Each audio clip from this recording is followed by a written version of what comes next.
Welcome to G3 media. ముందుగా headlines చూద్దాం. Hitech సిటీలో మహిళల మార్కెట్ కు 3.5 ఎకరాలు కేటాయించామన్న రేవంత్. 150 షాపుల మార్కెట్ ద్వారా మహిళల ఉత్పత్తులకు అంతర్జాతీయ మార్కెట్ ప్రవేశం. అమెజాన్ వంటి ప్లాట్ఫామ్లతో మహిళల హస్తకళలకు గ్లోబల్ షోకేస్ హామీ. మహిళా స్వావలంబనకు రేవంత్ ప్రభుత్వం చారిత్రాత్మక అడుగు పెట్టిందని వెల్లడి.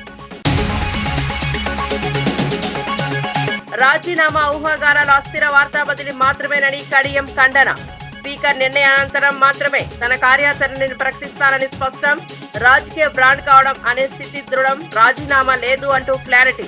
వ్యక్తిగత ఒత్తిళ్లు తన నిర్ణయాలను ప్రభావితం చేయవని దృఢ పథకం. ఐబొమ్మ రవి గురించి అనిరుద్ రెడ్డి ఘాటు విమర్శ. టికెట్ ధరల ముంగిట ప్రజలపై భారమిచ్చే విధానాన్ని పరిశ్రమ పునర్విమర్శించాలంటూ వెల్లడి. సినిమా ఒక వర్గానికి మాత్రమే లాభదాయకం అవ్వకూడదని అనిరుద్ ఆవేదన. పరిశ్రమ పాలకులు కలిసి ధరలతో సమతుల్యత పాటించాలని డిమాండ్. ఇక వార్త వివరాల్లోకి వెళ్తే ఎమ్మెల్సీ కవిత చేసిన వ్యాఖ్యలను మాజీ మంత్రి సింగిరెడ్డి నిరంజన్ రెడ్డి ఘాటుగా స్పందించారు. కేసీఆర్ నాయకత్వంలో వనపర్తి జిల్లా నీటి కాణాల రూపురేఖలు పూర్తిగా మార్చామని గుర్తు చేశారు. వనపర్తిలో 1,25,000 ఎకరాలకు నీళ్లను తీసుకురావడమే తన పెద్ద విజయమని తెలిపారు. ఏదుల రిజర్వాయర్ నిర్మాణంలో 5,000 ఎకరాల భూసేకరణను రికార్డు స్థాయిలో పూర్తి చేసి 7 టీఎంసీల నీటి సామర్థ్యం గల రిజర్వాయర్ను కేవలం ఏడాది 10 నెలల్లో పూర్తి చేయించి చరిత్ర సృష్టించానని వివరించారు. నీటి సమస్యతో ఎన్నేళ్లు బాధపడిన వనపర్తి ప్రజలకు శాశ్వత పరిష్కారం చూపినందుకే ప్రజలు ప్రేమగా నీళ్ల నిరంజన్ రెడ్డి అని పిలుస్తున్నారని అన్నారు. తాను చేసిన అభివృద్ధిని పక్కన పెట్టి విమర్శలు చేయడం అన్యాయమని, కవిత చేసిన ఆరోపణలు వాస్తవానికి దూరంగా ఉన్నాయని పేర్కొన్నారు. వనపర్తి కోసం తన కృషిని ప్రజలే న్యాయంగా అంచనా వేస్తారని, భూములు, నీటి ప్రాజెక్టులు, సేద్యాభివృద్ధి తన పని మీదే నిలబెట్టాయని నిరంజన్ రెడ్డి స్పష్టం చేశారు. చిత్తశుద్ధితో, కేసీఆర్ చలవతో, ఆయన ఆశీర్వాదంతో 1,25,000 ఎకరాలకు ఒక్క వనపర్తిలోనే నీళ్ళు ఇచ్చిన. మిగతా జిల్లాలోని, ఉమ్మడి జిల్లాలోని సాగునీటి ప్రాజెక్టులు కానీ, విద్యా సంస్థలు కానీ, ఇతర ఇన్ఫ్రాస్ట్రక్చర్ కోసం కానీ సమిష్టిగా అందరం కలిసి చేసినటువంటి పని అద్భుతమైనటువంటి పని. 1 ఎకరాకి నేను నీళ్ళు లేకపోతే, మరి కేసీఆర్ నీళ్ళు లేకపోతే వనపర్తి ప్రాంతంలో రేవంత్ రెడ్డి ఇచ్చిన నీళ్ళతో వస్తున్నాయా? నీ ఉద్దేశం ఏంటి? పంటలు రేవంత్ రెడ్డి ఇచ్చిన నీళ్ళతో పడుతున్నాయమ్మా? పాత వాటికి వెళ్ళి తెచ్చి ఇస్తున్నాడు. పాత అంటే 2017లో 2 బ్రాంచ్ కెనాల్స్ కి కేసీఆర్ గారు ఒక్కొక్కటి 25,000 50,000 ఎకరాలకు జీవోలు ఇచ్చి టెండర్లు పిలిచి పనులు చేయించింది. ఇది కాంగ్రెస్ పని అమ్మా? లేకుంటే రేవంత్ రెడ్డి వచ్చినాక చేసిన పని? పాత వాటికే పెట్టినని చెప్తున్నాం. 69 మినీ లిఫ్టులు పెట్టించిన కేసీఆర్ ఇచ్చిన చలవతోన 1,000 ఎకరాలు వచ్చింది దాని కింద. అది కాంగ్రెస్ వాళ్ళు పెట్టిందా? 15 చెక్ డ్యాంలు కేసీఆర్ శాంక్షన్ చేయించిస్తే రాష్ట్రంలోనే ఆల్ టైమ్ రికార్డుతో చేయించిన 50 రోజులు 55 రోజుల్లో చేయించిన ఒక్కొక్క చెక్ డ్యామ్ ఇవాళ ఒక్కొక్క ఊరి చెరువుకు సమానమైంది. భారతదేశంలోనే రికార్డు 5,000 ఎకరాల భూసేకరణ పూర్తి చేసి 7 టీఎంసీల నీటి సామర్థ్యం కలిగినటువంటి ఏదుల రిజర్వాయర్ ను 1 సంవత్సరం 10 నెలల కాలంలో పూర్తి చేయించేసిన. మేము పూర్తి కాలేదు, ఈయన పట్టించుకోలేదని మాట్లాడింది. ఇక మీకు తెలిసిన విషయం అదైతే నేనేం చెప్పాలి? రాజీనామా చేస్తున్నారన్న ప్రచారంపై మాజీ ఉప ముఖ్యమంత్రి కడియం శ్రీహరి స్పష్టంగా స్పందించారు. తాను ఎలాంటి రాజీనామా చేయనని, ఈ విషయంలో జరుగుతున్న చర్చలు, ఊహాగానాలు పూర్తిగా అబద్ధమన్నారు. స్పీకర్ ఏ నిర్ణయం తీసుకుంటారో చూడాల్సి ఉంటుందని, ఆ తర్వాతే తన కార్యాచరణ, భవిష్యత్ ప్రణాళికలు ఉంటాయని స్పష్టం చేశారు. రాజకీయ జీవితంలో కడియం శ్రీహరి అంటే ఒక బ్రాండ్, ఒక నమ్మకం, ఒక విలువ అని ఆయన పేర్కొన్నారు. ఎన్నేళ్ల రాజకీయ ప్రస్థానంలో ఆయన చేసిన సేవలు, నిర్ణయాలు ప్రజలకు స్పష్టంగా కనిపిస్తున్నాయని చెప్పారు. వ్యక్తిగతంగా ఎవరి ఒత్తిడి, రాజకీయ ప్రణాళికలు తనపై ప్రభావం చూపవని, తన నిర్ణయాలు పూర్తిగా ప్రజాసేవపై ఆధారపడి ఉంటాయని తెలిపారు. తెలంగాణ రాజకీయాల్లో అనేక కీలక నిర్ణయాలు తీసుకున్నారని, భవిష్యత్తులో కూడా ప్రజాభివృద్ధి తన లక్ష్యమని చెప్పారు. రాజకీయ ప్రచారాన్ని ఉద్దేశపూర్వకంగా వ్యాప్తి చేస్తున్న వారి ఉద్దేశాలు ప్రజలు అర్థం చేసుకుంటారన్నారు. రాజకీయాల్లో స్థిరత్వం, దృఢ నిశ్చయం ముఖ్యమని కడియం శ్రీహరి పునరుద్ఘాటించారు.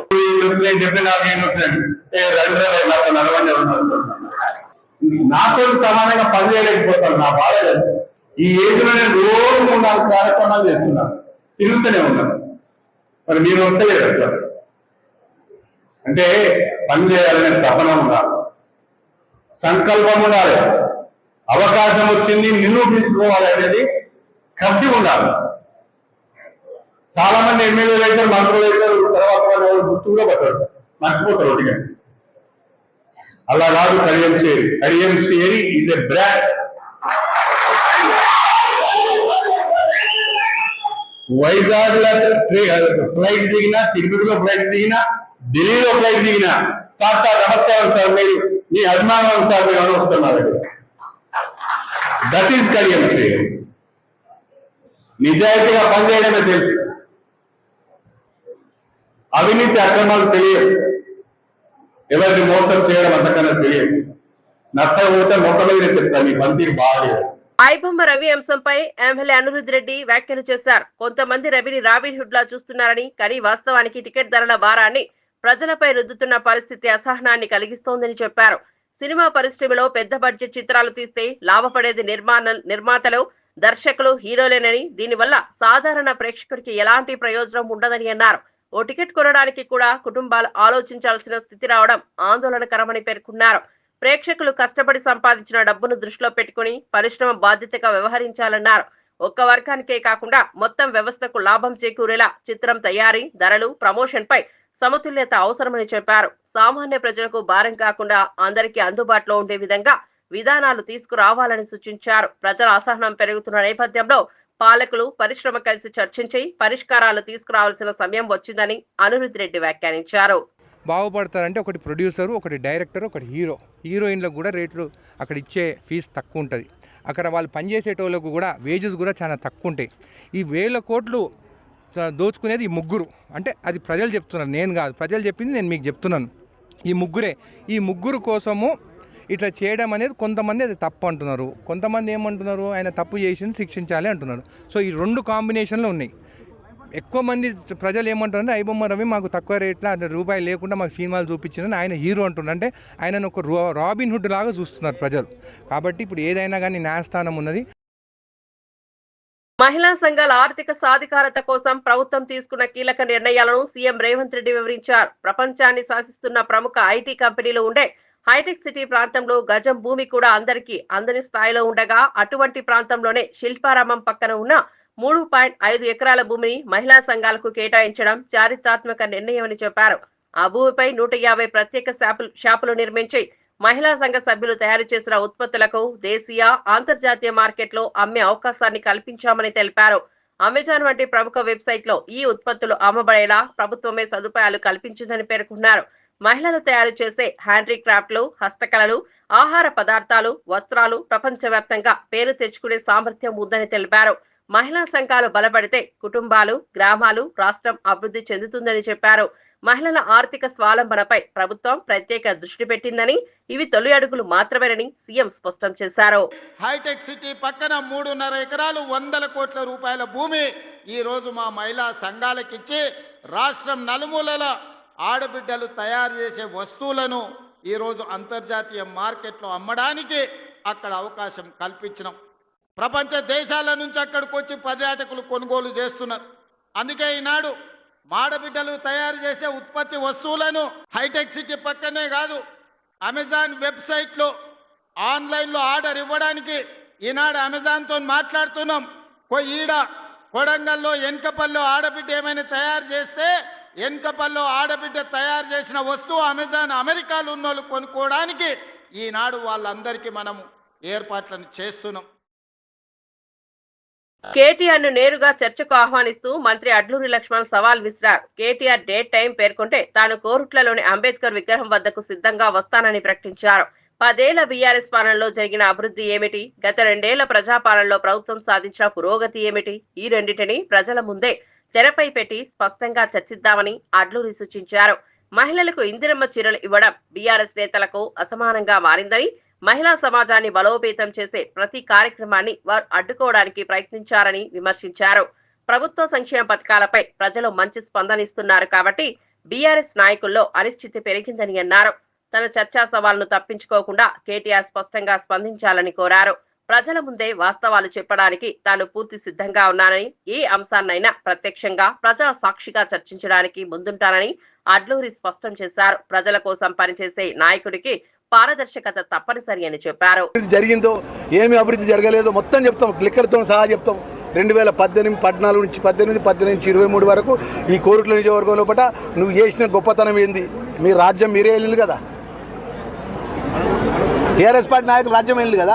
2023 నుంచి ఇలా 2 సంవత్సరాల లోపలనే 2 సంవత్సరాలు మేము ప్రజాపాలన ఇంద్రమ రాజ్యంలో ముఖ్యమంత్రి గారి నేతృత్వంలో మేము చేసిన పని ఏందో చెప్తాం. మేము చర్చకు సిద్ధం. కేటీఆర్ టైం డేట్ చెప్పాను, కేటీఆర్ చెప్పిన రోజు నేను వస్తా.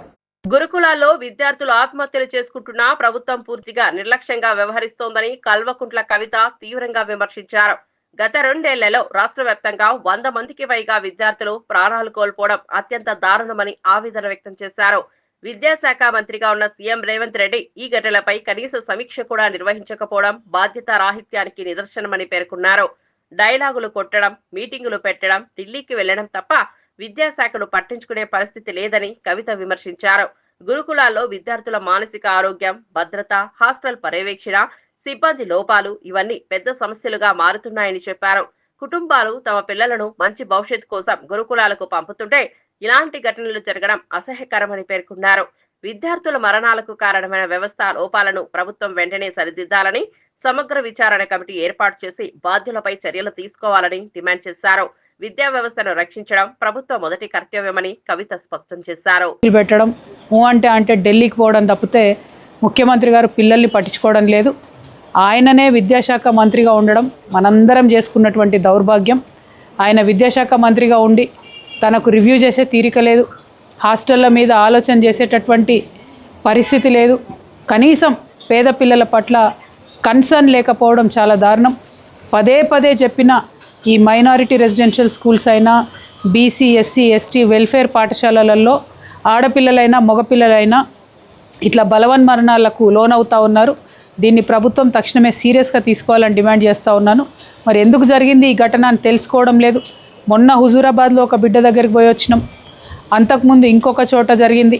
ఇట్లా కంటిన్యూస్గా మేము పోయినటువంటి ఈ మధ్య కాలంలోనే ఒక 10-15 ఇన్సిడెంట్స్ ఉన్నాయి. మీరు రాజ్యంలోకి వచ్చిన 2 సంవత్సరాల్లో ఇంతమంది చిన్నపిల్లల్ని పొట్టన పెట్టుకున్నారు. ఇది కరెక్ట్ కాదు. తక్షణమే రేవంత్ రెడ్డి గారు ఇది చాలా సీరియస్గా తీసుకోవాలి. మేము తెలంగాణ జాగృతి తరఫు నుండి కూడా హ్యూమన్ రైట్స్ కమిషన్లో మరి దీని మీద ఒక ఎంక్వైరీ చేయాలని చెప్పి కూడా తక్షణమే పిటిషన్ కూడా ఫైల్ చేస్తాము.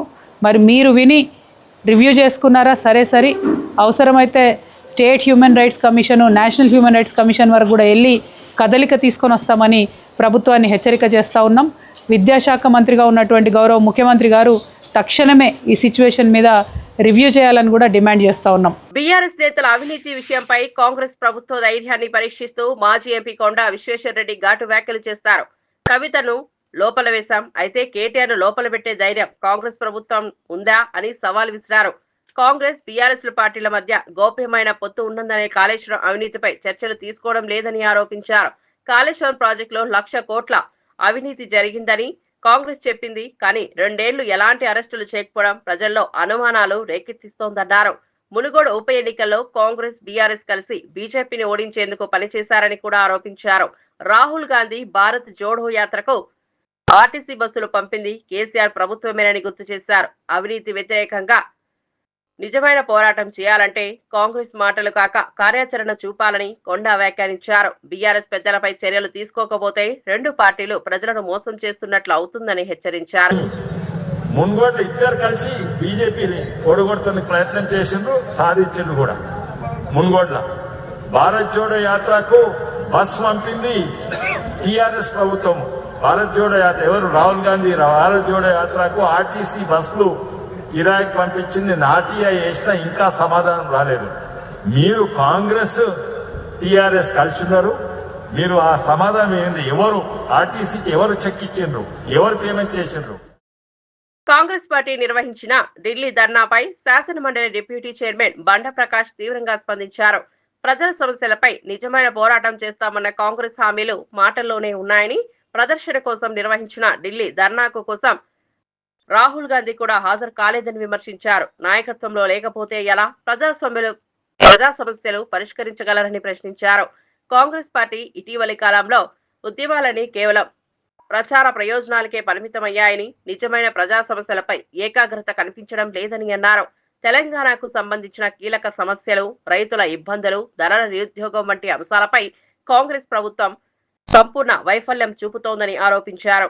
ఢిల్లీలో పెద్ద డ్రామాగా చేపడుతున్న ధర్నా నాయకత్వం గైర్హాజరుతో పూర్తిగా ప్రభావం కోల్పోయిందని చెప్పారు. కాగితం మీద పోరాటాలు కాదు, ప్రజల్లోకి వెళ్లి సమస్యలు వినాలి, పరిష్కార మార్గాలు చూపాలి అని స్పష్టం చేశారు. కిందికి వస్తే అది తెలంగాణ ప్రజల ఆత్మగౌరవానికి భంగం. అది సరే, నీకు అది ఉన్నా కూడా మార్చి వరకు టైం ఉంది. మొన్నటి పార్లమెంట్ సమావేశాల్లో నువ్వు ధర్నా పెట్టినావు. ఒక్క పార్లమెంటు మెంబర్లు ఎవరైనా, రాహుల్ గాంధీ గారు ఎవరో నీ ధర్నాకు వచ్చినారా? నువ్వు 2 సార్లు ధర్నా అయింది ఇప్పుడు ఢిల్లీలో. కనీసం 2 సార్లు ధర్నా చేసినావు. నీ పార్లమెంట్లో ఇష్యూ రేజ్ చేయొచ్చు కదా. 250 మంది దాకా నీకు మీ కాంగ్రెస్కు అనుబంధ విభాగాల సభ్యులు ఉన్నారు. వాళ్ళందరూ రేజ్ చేసి పార్లమెంటును స్తంభింపజేయవచ్చు కదా. అటువంటి కార్యక్రమం ఏం జరగలేదనే విషయాన్ని కూడా మనం గుర్తుపెట్టుకోవాలి. ఈరోజు ఈ జీవో మీద మరి చేసి ఈరోజు 46 జీవోని చేయడం అనేది ఇది మొదటి నుంచి చేసిన కార్యాచరణ లోపం.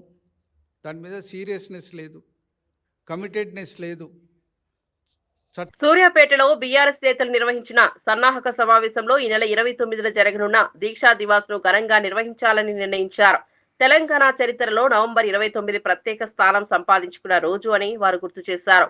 తెలంగాణ వచ్చుడో కేసీఆర్ సచ్చుడో అన్న నినాదమే ఉద్యమానికి ఊపిరిగా వారిందని, రాష్ట్ర ఏర్పాటులో ఆ రోజు కీలక మలుపు తీసుకొచ్చిందని పేర్కొన్నారు.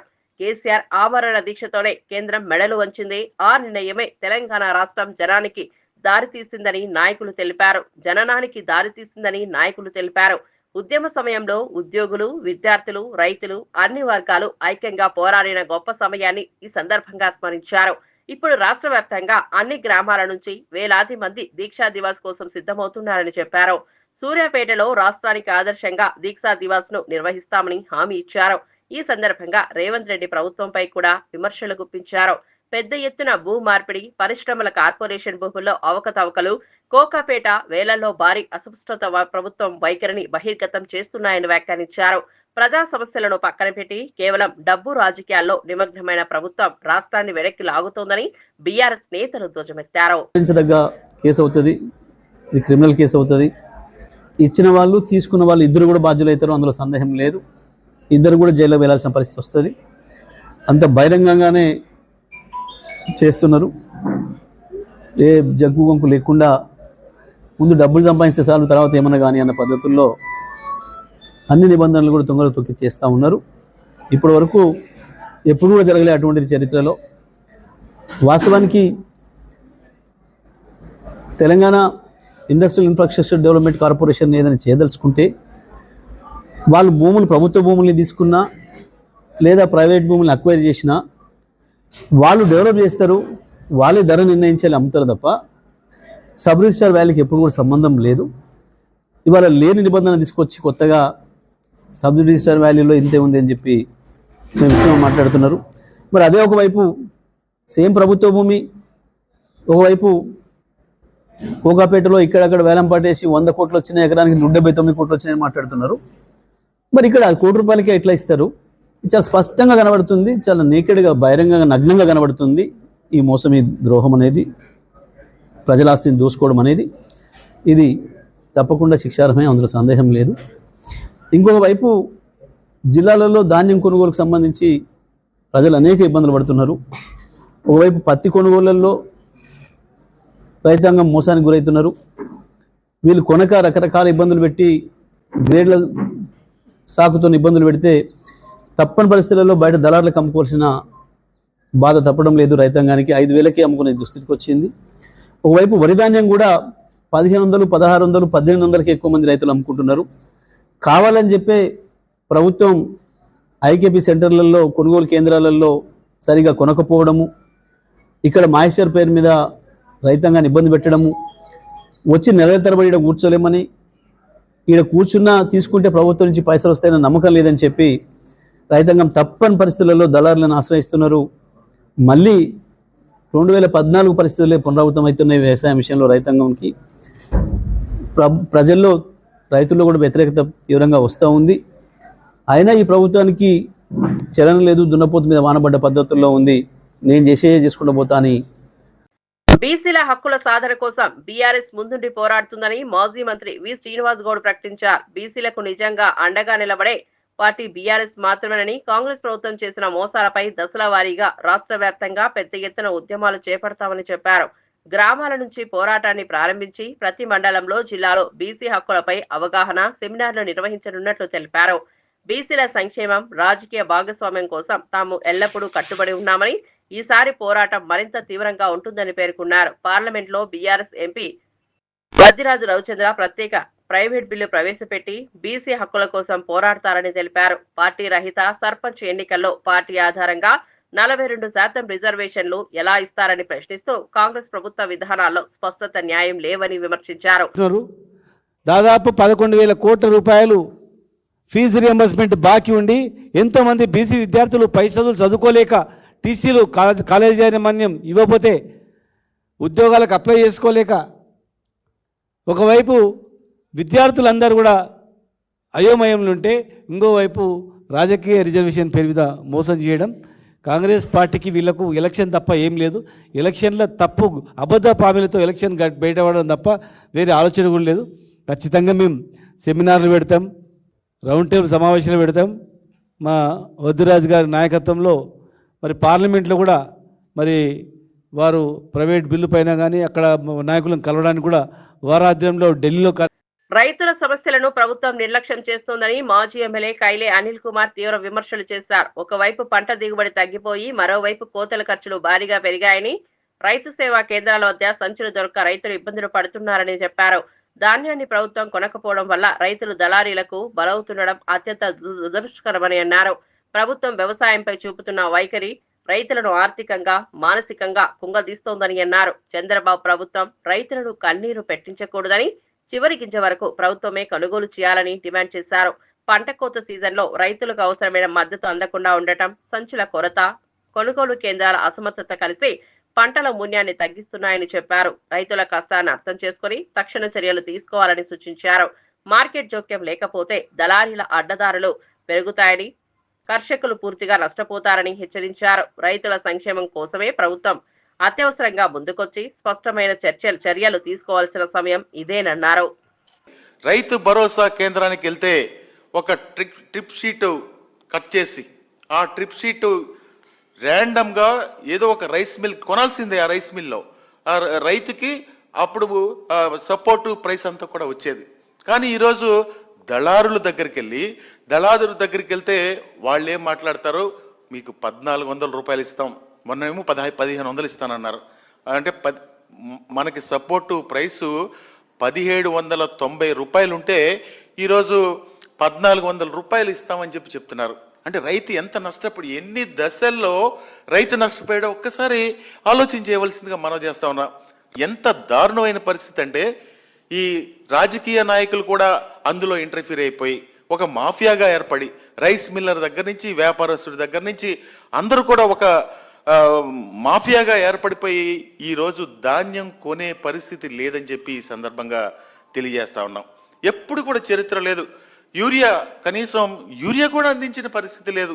పంట విత్తిన దగ్గర నుంచి ఈ రోజు వరకు రైతు పడినటువంటి చిత్రవద ఈ చరిత్రలో ఎప్పుడు, ఈ సంవత్సరం పడినటువంటి చిత్రవద ఎప్పుడు కూడా రైతు పడలేదని చెప్పి మనం చేస్తా ఉన్నాం. దీనికి కారణం ఏంటంటే పాలకుల యొక్క నిర్లక్ష్యం. రైతుల పట్ల మీకు ఇంట్రెస్ట్ లేదు, మీకు ధాన్యం పండించడం గురించి మీకు ఇంట్రెస్ట్ లేదు. మీరు ఎంతసేపు కూడా ఏదో పెట్టుబడి తెస్తున్నాం, ఏదో సమ్మిట్ పెట్టాం, మీరు తీసుకురండి, పెట్టుబడి పెట్టండి, సమ్మిట్ పెట్టండి, కానీ ఈ ఆంధ్రప్రదేశ్లో ఉన్నటువంటి రైతులను ఆదుకోండి. మీరు ఏదైతే ఆ రోజు పంట నష్ట పరిహారం ఇస్తానన్నారో, ఎన్యూమరైజేషన్ చేశారో, అది కూడా తప్పులు తడకగానే ఉంది.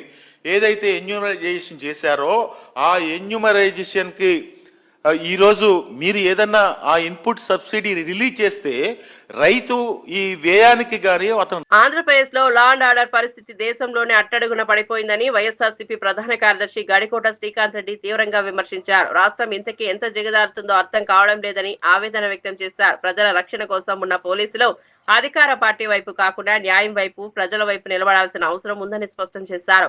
కానీ ప్రస్తుత ప్రభుత్వం పాలనలో పోలీసులు పూర్తిగా రాజకీయ ఒత్తిడికి వశమైపోయారని, ప్రజా సమస్యలు పట్టించుకునే పరిస్థితి కనిపించడం లేదని అన్నారు. ప్రశ్నించే నాయకులు లేకపోవడంతో కొంతమంది అధికారులు నిర్బంధం లేకుండా వ్యవహరిస్తున్నారని, వారు చేస్తున్న ప్రతి తప్పు రికార్డులో నిక్షిప్తం అవుతుందని గడికోట హెచ్చరించారు. నేరాలు పెరుగుతున్నా పరిష్కార చర్యలు లేకపోవడం రాష్ట్రానికి ప్రమాదకరమని, ప్రజల్లో భద్రతాభావం దెబ్బతింటోందని పేర్కొన్నారు. ఏపీ ప్రజలు శాంతి భద్రత కోసం ఎదురుచూస్తున్నారని, పోలీసులు రాజకీయాలకు దూరంగా ఉండి నిజాయితీతో పనిచేయాలని స్పష్టం చేశారు. లా అండ్ ఆర్డర్ పై ప్రభుత్వం అత్యవసర చర్యలు తీసుకోవాలని డిమాండ్ చేశారు. సో ఈ కొత్తగా పాత రికార్డ్స్ తారుమారు చేసి ఇప్పుడు కొత్తగా ఎక్కించేటువంటి రికార్డ్స్ అన్ని కూడా నోటెడ్ అయి ఉంటాయి. భవిష్యత్తులో ఎక్కడున్నా కూడా తప్పు చేసిన వాళ్ళు ఎక్కడికి పోయినా వాళ్ళ శిక్ష ఖచ్చితంగా ఉంటుంది వాళ్ళకు. సో దయవుంచి అధికారులను కూడా వాళ్ళు దగ్గర పెట్టుకుని పనిచేయమని చెప్తున్నాం. మంచి న్యాయం అనేది ఆలోచన చేయమంటున్నాం.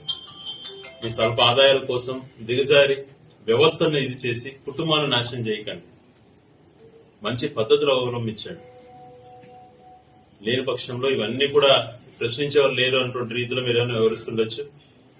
సో అన్ని కూడా రికార్డ్ అవుతున్నాయి. ఎవరైతే తప్పు చేసి ఇట్లాంటివి చేస్తున్నారో వాళ్ళందరికీ కూడా ఖచ్చితంగా శిక్ష అన్నటువంటిది ఖచ్చితంగా ఉంటుందని కూడా తెలియజేస్తాం. ముగించే ముందు ముఖ్యాంశాలు మరోసారి. హైటెక్ సిటీలో మహిళల మార్కెట్ కు 3.5 ఎకరాలు కేటాయించామన్న రేవంత్. 150 షాపుల మార్కెట్ ద్వారా మహిళల ఉత్పత్తులకు అంతర్జాతీయ మార్కెట్ ప్రవేశం.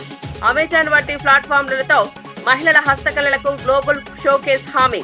మహిళా స్వావలంబనకు రేవంత్ ప్రభుత్వం చారిత్రాత్మక అడుగు పెట్టిందని వెల్లడి. రాజీనామా ఊహాగానాల అస్థిర వార్తా బదిలీ మాత్రమేనని కడియం ఖండన. స్పీకర్ నిర్ణయానంతరం మాత్రమే తన కార్యాచరణని ప్రకటిస్తానని స్పష్టం. రాజకీయ బ్రాండ్ కావడం అనే స్థితి దృఢం. రాజీనామా లేదు అంటూ క్లారిటీ. వ్యక్తిగత ఒత్తిళ్లు తన నిర్ణయాలను ప్రభావితం చేయవని దృఢ పథకం. ఐబొమ్మ రవి గురించి అనిరుద్ రెడ్డి ఘాటు విమర్శ. టికెట్ ధరల ముంగిట ప్రజలపై భారమిచ్చే విధానాన్ని పరిశ్రమ కొనండి విమర్శించాలంటూ వెల్లడి. సినిమా ఒక వర్గానికి మాత్రమే లాభదాయకం అవ్వకూడదని అనిరుద్ ఆవేదన. పరిశ్రమ పాలకులు కలిసి ధరలతో సమతుల్యత పాటించాలని డిమాండ్. ఈనాటి వార్తా విశేషాలు మరో బులెటిన్ లో మళ్ళీ కలుద్దాం.